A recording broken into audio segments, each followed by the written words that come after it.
Hi there, Susan C., Mentor for Moms, and today I'd like to have a conversation with you where I get to share a little bit about what I experience when I'm with groups of moms, and there's usually some challenge that comes up in the way that I see it handled.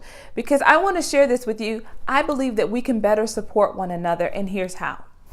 Picture this scenario. There are a group of moms sitting there, and one mom says, "Hey guys, I'm having this problem.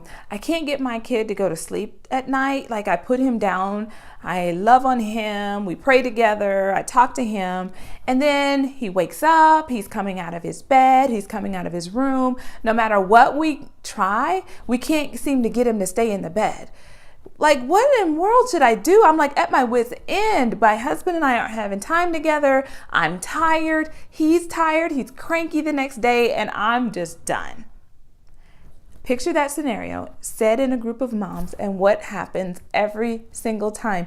I could almost set my watch to it. I could just watch it build. It's like it builds and it builds, and then here we go.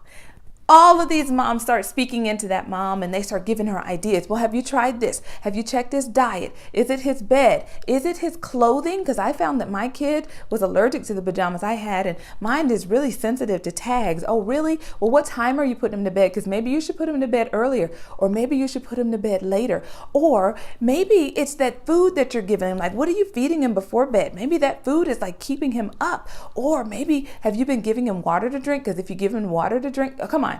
Like on and on and on. It's like, and the mom just is sitting there, and I can just watch her face, because usually I get quiet in these situations. I watch her face, and you can see her go from, oh, there's an idea, oh, it could be that, or oh, it could be that, and then she gets defensive about some things. Like, I know that, I'm not feeding him too late, and he's eating foods that are fine, and she's like, I've checked with him, and I know his diet. Like, she's starting to defend herself because she feels attacked. Are the moms trying to attack her? No. They want to help her, and she actually asked for help. They're trying to offer it. And so what do we do in these situations? How could we better support one another? Because that mom went from thinking those were good ideas to possibility of being a solution for her to feeling defensive and then overwhelmed. She's got a ton of different options on the table now. What does she do with them? How does she know which is the right one? Does she actually try to do all of them? Like, how do you practically put the kid to bed early and late? Like, how does that work? It doesn't work. So here's what I want you to do. The next time you're in a group and a mom just innocently asks for some solutions, here's what I want you to do. First, make sure that you've heard her challenge. So let me get this straight. You put your son to bed and he wakes up. So he actually goes to sleep, or he never even goes to sleep. He just starts coming out of the room. And then she'll answer, oh, well, no, he doesn't fall asleep. He's just coming out of the room. Okay. And then what is it that you do? Follow what I'm doing here. First, I got clarity on the situation, and then I'm asking her, what is happening? And then you can ask her, now, what is it that you don't like about that? What do you want to see change? What did I just do? I did that so quickly, you might have missed it. I just asked the mama, what is it that she wants to change? Because notice that all the other advice was about all the other moms and what they wanted to change, what their child needed, what their family found to be important. That does not mean that that's what that mom needs. Could it be valuable? Sure. But let's first find out what she wants to change.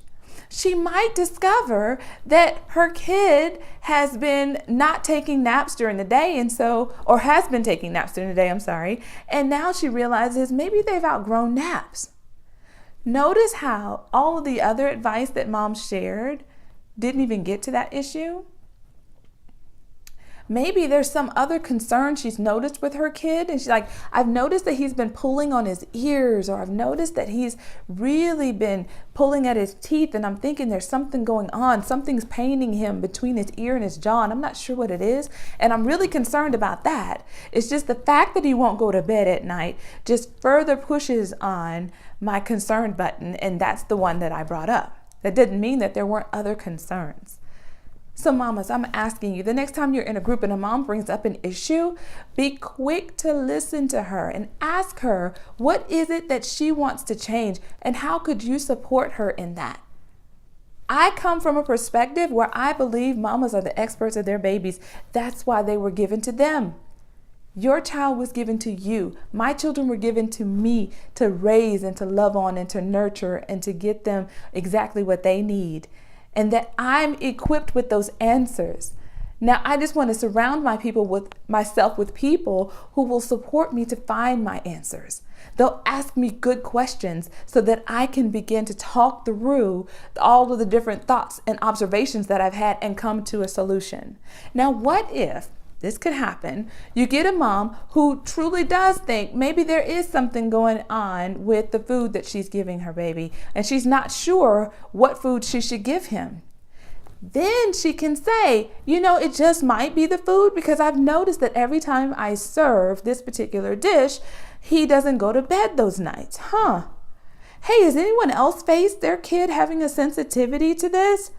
Now the moms can offer advice and feedback on something that she's definitively asking for. Not generally, but she got really defined on where she could use support. Then we mamas, we get to do what we do best. And we get to say, this is the tools that I found. I found this website, or I read this book, or I went to this doctor, or I used this cream. We get to give all the practical solutions, and that's what makes us beautiful together.